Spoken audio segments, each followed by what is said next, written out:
2024. Drake et Kendrick Lamar se rendent coup pour coup dans un des clashs les plus fous de l'histoire du rap. Mais si je vous disais qu'en réalité, cette guerre a commencé il y a 22 ans.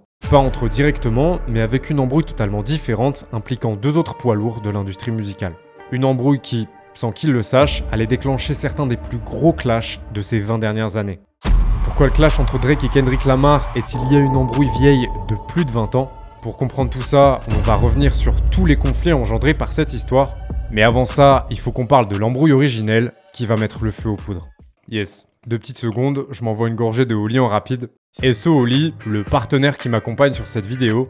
Oli, c'est une marque de boisson qui propose une alternative plus saine au soda classique. C'est sans sucre, sans taurine et les arômes et colorants utilisés sont 100% naturels. En plus de ça, c'est ultra pratique, ça se présente sous forme de poudre que tu mélanges simplement avec de l'eau. Attention, ça remplace pas l'eau bien évidemment, faites doucement, on boit ça avec modération. Les boissons Oli sont réparties dans 4 gammes différentes. La gamme Énergie, là pour te donner un petit boost prolongé tout au long de la journée. La gamme Hydration, l'accent est maîtrisé à 100%, qui favorise l'hydratation et la récupération après un effort. La gamme Milkshake, parfaite pour une pause gourmande. Et enfin, la gamme Iced Tea, alternative idéale au thé glacé classique, généralement trop sucré. Perso, dans la vie de tous les jours, je tourne à l'eau pétillante et au thé glacé, donc depuis que j'ai découvert Oli, je suis passé sur leur gamme Iced Tea. En tant que mec extrêmement basique, ma saveur Oli préférée, c'est pêche, nectarine et thé noir, mais il y a un nombre incalculable de saveurs différentes. Pour se faire une idée et découvrir votre saveur préférée, je vous recommande les packs découvertes, une boîte avec un shaker et tout un tas d'échantillons pour tester les saveurs les plus populaires. En ce moment, avec le code FRÈRECASTOR5, tu auras 5 € de réduction sur ta première commande et avec le code FRÈRECASTOR, moins 10% de réduction sur toutes les autres commandes. Donc si tu souhaites découvrir les boissons Oli tout en soutenant mon taf, le lien se trouve dans la description.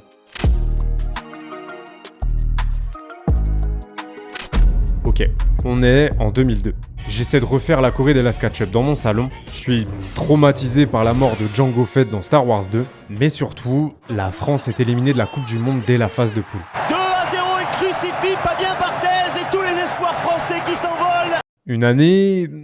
pas ouf. Bref, d'un côté, on a Birdman, rappeur et cofondateur du label Cash Money Records. À cette époque-là, le label est en pleine ascension. Ils ont des artistes comme Lil Wayne, Juvenile ou BG qui sont signés chez eux. Et autant vous dire que ça marche plutôt bien pour eux puisqu'ils vendent des millions de disques à travers le monde. De l'autre côté, on a Pharrell Williams.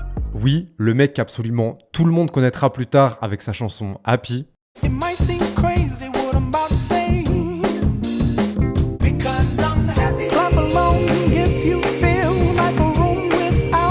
Bref, en 2002, Pharrell, il est surtout connu en tant que producteur et parolier. Autrement dit, il produit des instrus et il écrit des chansons pour d'autres artistes. Et déjà, à ce moment-là, il bosse avec absolument tout le monde. Jay-Z, Diddy, Usher, Britney Spears, Nelly, Beyoncé, Justin Timberlake, Snoop Dogg, Sean Paul. Bref, Pharrell collectionne déjà les hits au top single américain. Et il se trouve qu'il est proche d'un duo de rappeurs qui s'appelle les Clipse, qui sont originaires de la même ville que lui.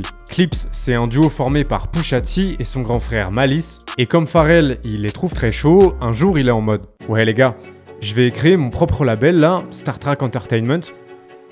Ça vous dit de signer chez moi ?» Clipse accepte et le 20 août 2002, ils sortent leur tout premier album, Lord Willin'. Cet album, c'est un carton, il s'emparera de la 4e place du top album américain.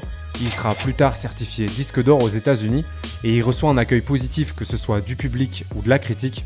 Et du coup, assez naturellement, l'équipe de Cash Money Records et l'équipe de Star Trek Entertainment vont collaborer ensemble. Sur l'album d'Eclipse, il y aura d'ailleurs un remix en collaboration avec Birdman et Lil Wayne. Puis quelques mois plus tard, c'est au tour de Birdman d'inviter l'Eclipse sur son morceau What Happened to That Boy. What happened to that boy? What happened to that boy? Stunner and patty cake, the worldwide pusher. Birdman, nigga, leave the guns in the bushes. Élément important, cette chanson est en partie produite et écrite par Pharrell Williams. Et même si Pharrell ne s'est jamais exprimé publiquement sur cette histoire, la légende raconte que quand Pharrell a envoyé sa facture à Cash Money Records pour sa contribution, ça s'est pas passé exactement comme il imaginait. Yo Birdman, je t'ai envoyé la facture là pour What Happened to That Boy. Tu penses que le règlement se fera sous combien de jours à peu près ? Birdman lui aurait apparemment répondu « Yes, t'inquiète, ça arrive ». Pharrell ne sera jamais payé. Du coup, à cause de ça, il décide tout simplement de ne plus jamais retravailler avec Cash Money Records. There was a non-payment at this point. And if you look back, Pharrell never worked with a Cash Money artist after this moment. So Pharrell held on to the fact that he never got paid. I'm told. Which, by the way, he delivered a huge hit here, so you would understand why. Le truc, c'est que ça aurait pu en rester là. Chacun fait son truc de son côté, ils collaborent plus ensemble, et c'est tout. Sauf que cette petite embrouille en apparence, c'est ce qui marque le début d'un clash qui perdure depuis plus de 20 ans maintenant. Et ce qui va réellement faire basculer leur embrouille, c'est une histoire liée à un sweat à capuche avec une tête de singe. Quand on regarde les clips de l'équipe Cash Money de ces années-là, les mecs ont un style assez classique pour l'époque. La plupart du temps, ils portent des basiques turbo oversize, un peu comme quand je mettais les vêtements de mon daron quand j'étais petit. Mais à l'inverse, l'équipe de Star Trek Entertainment, eux, ils sont plutôt réputés pour être à la pointe de la mode. Pharrell est notamment connu comme étant un des tout premiers artistes à porter du Bape, une marque de streetwear japonaise ultra hype à l'époque. Il est d'ailleurs tellement dans la mode qu'avec le créateur de Bape, ils vont créer une marque ensemble qui s'appelle Billionaire Boys Club. Et du coup, forcément, comme Clips, ils traînent avec Pharrell, ils portent eux aussi tout le temps du Bape. Dans le milieu de la musique, Clips et Pharrell sont vraiment considérés comme les premiers à avoir porté du Bape. Le truc, c'est que Lil Wayne, qui lui est toujours signé chez Cash Money Records, ils kiffent bien leur style. Du coup, en 2005, ils contactent Billionaire Boys Club pour savoir si ce serait possible de récupérer des sapes. Sauf que il n'aura jamais de réponse. Et en 2006, Lil Wayne se met lui aussi à porter du Bape. Lil Wayne apparaît avec du Bape dans des clips, dans des couvertures de magazines, dans des interviews. Et à cette même période, les Clips sortent 2 morceaux, Mic Check et Mr. Me Too, dans lesquels ils sont en mode « Ouais, les autres rappeurs kiffent trop notre style et nous copient, mais ils sont en retard. » 4 years later, niggas admiring the shoes. Baby, you're late, we call you Tokyo buffoons. Wanna know the time, better clock us. Niggas bite the style from the shoes to the watches. Ces pics-là, elles sont pas destinées spécifiquement à Lil Wayne, mais ça n'empêche qu'en les entendant, beaucoup pensent à lui. Du coup, en décembre 2006, alors que Lil Wayne est en interview pour le magazine Complex, le journaliste qui l'interroge va chercher les problèmes. Wayne, j'ai vu que tu portais souvent du Bape en ce moment. Clips disent qu'on copie leur style. T'en penses quoi ? Autant vous dire que Wayne, il va pas du tout apprécier la question et ça va partir en vrille. Je suis le rappeur le plus chaud du moment, me parle pas de ces conneries. Pourquoi tu me parles de Clips ? Ils ont dû faire un son avec Birdman pour qu'on parle d'eux. Pharrell, c'est qui même ? Le mec portait du Bape, vous trouviez ça chelou. Depuis que j'en porte, maintenant vous trouvez ça stylé. De toute façon, ceux qui parlent de moi savent pertinemment que s'ils me le disent en face, ils se feront tuer.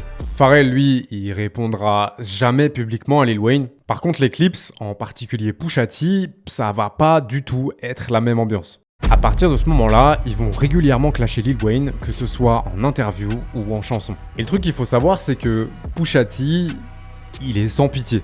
Il se trouve que quand il avait 12 ans, Lil Wayne a frôlé la mort puisqu'il s'est tiré dessus accidentellement dans le torse avec une arme à feu. En 2018, il révélera d'ailleurs que c'était en réalité pas accidentel mais une tentative de suicide. Mais bref, pas très longtemps après l'interview de Lil Wayne chez Complex, Pusha T va donner une interview dans une radio et il va pas être tendre. Lil Wayne ferait mieux de la boucler. Il insinue qu'il pourrait nous tuer pour un clash. Il sait même pas utiliser une arme à feu. Lil Wayne ain't aggressive enough to mention myself, my brother, in an interview where he's talking about beef, drama, killing. I mean, let's be honest. First time he touched a gun, he shot his goddamn self. Mais bon, en 2010, Lil Wayne sera incarcéré pendant 8 mois et ça va grandement apaiser les tensions. Dans une interview l'année suivante, Pusha T dira même « L'embrouille avec Wayne, depuis qu'il est allé en prison, c'est fini. C'est du passé. Je l'ai même félicité quand il est sorti de prison. » Du coup, à ce moment-là, tout le monde pense que la hache de guerre est définitivement enterrée entre eux. Sauf que assez rapidement, il y a un autre rappeur signé depuis pas si longtemps que ça chez Cash Money Records qui va entrer dans l'embrouille. Un rappeur qui, pourtant, de base, est fan de Clips. À ses débuts, Drake a déclaré de nombreuses fois en interview être un grand fan de Clips. Un de ses albums de rap préférés, c'est Lord Willin', le premier album de Clips. Quand il était ado, Drake a même acheté un micro dédicacé par Pusha T pour $200 sur eBay. I was looking for like autograph stuff from Clips because I was like a really big Clips fan. Words led me to this guy in Virginia that supposedly had a microphone that Pusha T used during the show. It was like plastic, but it had his autograph on it. I used to pretend I was doing interviews on the red carpet and perform all the Clips songs in my basement with the mic. Sauf que le 20 mai 2011, dans le morceau Dreams Money Can Buy, Drake va lâcher quelques phases qui vont pas passer. À base de « mes rappeurs préférés sont soit morts, soit ils sont plus dans le coup », certains essaient de nous faire tomber Lil Wayne, Birdman et moi, et ça Pusha T, il va clairement le prendre pour lui. Du coup, durant les mois qui suivent, il va envoyer plusieurs morceaux dans lesquels il s'en prend directement à Drake, Lil Wayne et Birdman, notamment dans le morceau Exodus 23-1, dans lequel il s'adresse directement à Wayne en disant « t'es un faux Bloods ». Pour Drake, il va tout simplement se moquer de son contrat en maison de disque. T'es signé sur le label de Lil Wayne, une filiale du label de Birdman, qui est lui-même une filiale de Republic Records, qui appartient à Universal Music Group. Throwing that flag up, running round, you hot shit. Taking half of everything you get. You sign to one nigga, that sign to another nigga, that sign to three niggas, now that's bad luck. Le jour même, Lil Wayne va tweeter Nick Pusha T et tous ceux qui l'apprécient. Et le lendemain, il va sortir un morceau réponse intitulé Ghoulish qui, de manière assez unanime, va pas trop être validé. What was your opinion of Wayne's response? That was horrible. It was horrible. It was trash. In all honesty, man, I haven't said anything about it because I didn't think it was like good enough to respond to. Gotcha. Like I didn't. Du coup, entre 2012 et 2016, Pusha T et Drake vont s'envoyer des dizaines de pics ici et là par morceaux interposés. Et le 25 mai 2018, Pusha T balance le morceau Infrared. Dans ce titre, il s'attaque directement à Drake, en mode Drake n'écrit même pas ses chansons. Ce mec, c'est qu'un acteur qui joue les rappeurs. Et d'ailleurs, j'avais raison quand je vous disais que Birdman n'est qu'un escroc. Le jour même, Drake répondra à Pusha T dans le morceau Depuis Freestyle, à base de « J'étais dans mon viseur, t'as aucun talent, tu fais même pas partie du top 5 des artistes de ton label. Dans tes chansons, tu la joues baron de la drogue, mais en vrai, t'es un mec gentil. Ta carrière est plus qu'en déclin. » Don't push me when I'm in album mode. You're not even top 5 as far as your label talent goes. I had a microphone of yours, but then the signature faded. I think that pretty much resembles what's been happening lately. Et à la fin de cette chanson, Drake va faire un truc qu'il regrettera amèrement par la suite. Il mentionne le nom de la fiancée de Pusha T, Virginia Williams.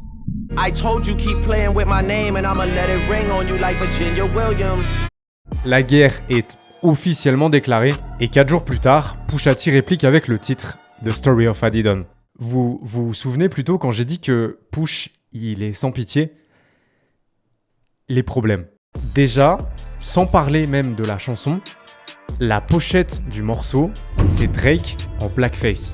Maintenant, concernant les paroles de The Story of Adidon, Pusha T, il va lâcher une bombe nucléaire. Puisque dans ce titre, il révélera entre autres choses que Drake a un fils caché à base de « Mec, t'as un gosse caché avec une ancienne modèle de charme et t'es en train d'abandonner ton fils comme ton propre père l'a fait. » Sophie knows better as your baby mother. Cleaned her up for IG, but the stench is on her. You are hiding a child, let that boy come home. Deadbeat motherfucker playing border patrol. Forcément, après ça, Internet s'enflamme. Drake est humilié publiquement devant les yeux du monde entier, à tel point qu'il décide de ne pas répondre à Pusha T et finit même par concéder la défaite. I tip my hat to the chess move. I mean, it was a genius play, and definitely, warranted my first quote unquote, loss in the competitive sport of rapping. I just realized that nobody cares about this guy, so it's not really much I can say better than Drake has a baby. He won. He won off that bomb. Aux yeux de la majorité du public, Pusha T remporte le clash. Drake a perdu.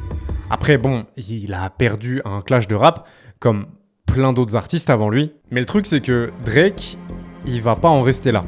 puisque quelques années plus tard, il décide de s'attaquer à celui qui, pourtant, n'a toujours dit que du bien de lui publiquement. Même si après toutes ces années, Pharrell n'a jamais retravaillé avec Cash Money Records, ça n'empêche qu'il n'a jamais cherché à alimenter le clash. Dans une interview en décembre 2020, on va d'ailleurs lui demander son avis sur le clash entre Pusha T et Drake, et Pharrell, il est en mode « En vrai, je voulais vraiment pas que ça se passe comme ça. Drake, il est trop fort. J'aurais tellement préféré qu'ils collaborent ensemble plutôt qu'ils se clashent. » My stance was I didn't want to see that go that way. Drake's amazing and Drake is all powerful and I Pusha didn't tell me because he knows I would have, stood in front of him as much as I could. Has that tarnished your relationship with Drake? I mean, we've talked several times. I love Drake. I mean, even in the middle of all that stuff, he's said super nice and kind things to me on the DM and in public. Sauf que malgré ces déclarations, quelques années plus tard, Drake, il va commencer à faire des moves un peu chelous. Il se trouve qu'en octobre 2022, Pharrell lance un site de vente aux enchères qui s'appelle Jupiter. Et lors de la première vente aux enchères, Pharrell décide de vendre tout un tas de pièces emblématiques associées à sa carrière. Il y a notamment tout un tas de chaînes iconiques, et l'objectif de cette vente aux enchères, c'est de reverser tout l'argent gagné à Black Ambition, une initiative portée par Pharrell Williams qui a pour objectif de soutenir les entrepreneurs noirs et latinos. Autant vous dire que cette première vente aux enchères, elle va très bien marcher, puisqu'elle rapporte 5,2 millions de dollars. Mais le truc, c'est que apparemment, c'est le même acheteur anonyme qui aurait quasiment tout acheté, notamment les chaînes. Donc quand, quelques mois plus tard, Drake sort le clip de Jumbotron Shit Poppin', on découvre que c'est lui, l'acheteur anonyme. Dans le clip, on peut le voir à de nombreuses reprises flex avec les chaînes de Pharrell, et le truc c'est que les gens ont du mal à capter pourquoi il fait ça. Est-ce que c'est un hommage à Pharrell? Est-ce qu'il est en train de le troller? De son côté, Pharrell, lui, ne commentera pas cette histoire, puisqu'il est trop occupé à être nommé directeur créatif chez la marque de luxe Louis Vuitton. Et le 28 juillet 2023, on va avoir quelques éléments de réponse, puisque Drake apparaît sur le titre Meltdown de Travis Scott, et dans son couplet, Drake envoie des pics directement destinés à Pusha T et à Pharrell. À base de « Je m'en fous de ces histoires de pièces emblématiques, j'ai fait fondre les chaînes de Pharrell. Depuis que Pharrell est chez Louis Vuitton, on n'en porte plus, moi et mes gars. »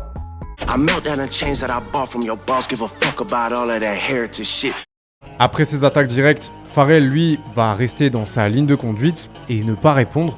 Mais le truc, c'est que Pharrell et Kendrick Lamar, ils ont une relation assez spéciale qui remonte à 2011. Kendrick a énormément de respect pour Pharrell et le voit comme un mentor. Ils ont d'ailleurs collaboré ensemble sur plusieurs morceaux. Du coup, quand le clash entre Drake et Kendrick Lamar éclate en 2024, Kendrick va prendre la défense de Pharrell dans le morceau Euphoria, en mode « J'apprécie pas du tout que tu t'en prennes à Pharrell, d'ailleurs pour lui, j'hérite du clash ». I don't like you popping shit at Pharrell. For him, I inherit the beef. Yeah, fuck all that pushing P. Dans sa réponse intitulée Family Matters, Drake va continuer de troller Pharrell. Dans le clip, on peut voir son assistant porter toutes les chaînes de Pharrell. Et dans le morceau, il s'adresse directement à Kendrick Lamar en lui disant « Si tu veux prendre la défense de Pharrell, viens chercher ces chaînes chez moi. »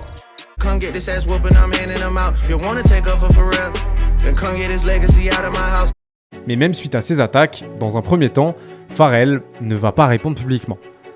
Du moins, officiellement. Il se trouve que, dans les semaines qui suivent, Pharrell Williams sort le morceau Double Life pour la bande originale de Moi Moche et Méchant 4. Alors oui, l'idée que Pharrell clash Drake sur une chanson pour un film avec des mignons est aberrante, mais d'après certains, les paroles de cette chanson feraient référence à beaucoup de choses que Kendrick reproche à Drake. Notamment sur des histoires de manque d'authenticité, de mensonges, de rumeurs bizarres qui circulent autour de lui. Mais ça n'empêche qu'officiellement, Pharrell est toujours resté silencieux depuis le début. Enfin, ça, c'était vrai il y a encore quelques mois, puisqu'en novembre 2024, lors d'une interview pour le magazine GQ, le journaliste qui interviewe Pharrell cherche clairement les problèmes. J'imagine que t'es déjà au courant, Drake a acheté plusieurs de tes chaînes et il parle de les faire fondre, il troll sur le fait de venir les chercher chez lui, etc. T'en penses quoi? Sauf que Pharrell, il mord pas du tout à l'hameçon. J'en pense rien de particulier. Drake est fan de musique, de culture hip-hop. J'imagine que c'est pour ça qu'il a acheté les chaînes. Personnellement, j'ai décidé de me séparer de ces chaînes, donc ce qui leur arrive après, ça n'a pas d'importance pour moi. Si j'avais voulu les garder, je les aurais tout simplement gardés. En d'autres termes, Pharrell a bien mieux à faire que de se clasher avec Drake, mais ça veut absolument pas dire que le clash est terminé, puisqu'il y a seulement quelques semaines, sur le morceau Damage Control, Pusha T s'est permis une petite pique envers Birdman. All I hear is birds, that's just words in the booth. The realest Birdman, I just cock-a-doodle-doo.